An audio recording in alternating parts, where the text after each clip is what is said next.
വളരെ ഇൻട്രസ്റ്റിംഗ് ആയിട്ടുള്ള ഒരു ചെസ് പസിൽ കണ്ടാലോ. ബ്ലാക്ക് ഇവിടെ ബിഷപ്പ് ടു B4 കളിക്കുന്നു. ഈ മൂവിന്റെ ഐഡിയ, ഈ ബിഷപ്പിനെ എടുത്തു കഴിഞ്ഞാൽ വൈറ്റിന് ഇവിടെ A1-ലിരിക്കുന്ന റൂക്കിന് നഷ്ടമാവും.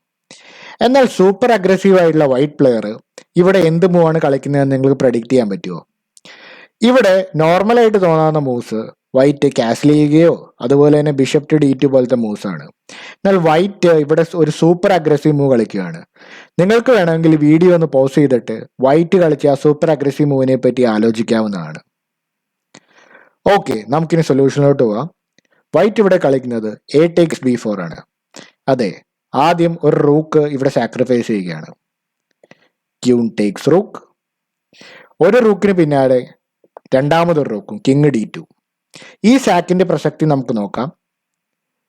Queen takes rook. ഈ രണ്ട് റൂക്കിന് പിന്നാലെ വൈറ്റ് മൂന്നാമതായിട്ട് ഒരു ക്യൂനെയും കൂടെ സാക്രിഫൈസ് ചെയ്യുകയാണ്. പ്രത്യേകം ശ്രദ്ധിക്കണം, കിങ്ങിന് ഇങ്ങോട്ട് മൂവ് ചെയ്യാൻ പറ്റില്ല, കാരണം ബിഷപ്പ് ആ സ്ക്വയർ കൺട്രോൾ ചെയ്തിരിക്കുകയാണ്. B takes C6 കളിച്ചു കഴിഞ്ഞാൽ ബിഷപ്പ് ടു A6 ചെക്ക്മേറ്റ് ആണ്. അപ്പോൾ ക്യൂനെ ഇവിടെ നമ്മൾ ഡിഫ്ലക്റ്റ് ചെയ്യുകയാണ് ചെയ്തത്. കിങ് ടു D2 കളിക്കുന്നതോടെ ക്യൂനെ ഈ ഒരു ഫയലിൽ നിന്ന് നമ്മൾ മാറ്റി. ഇവിടെ കാണാൻ സാധിക്കും, ഈ ഒരു ബിഷപ്പ് A6 ഫൈനൽ ചെക്ക്മേറ്റ് തടയാനിരുന്ന ആകെയുള്ള പീസ് ഇവിടുത്തെ ക്യൂനായിരുന്നു. എന്നാൽ ആ ക്യൂനെ ഇവിടെ ഡിഫ്ലക്റ്റ് ചെയ്തപ്പോൾ ഇവിടെ കാണാൻ സാധിക്കും, ക്യൂൺ ടേക്സ് റൂക്കിന് ശേഷം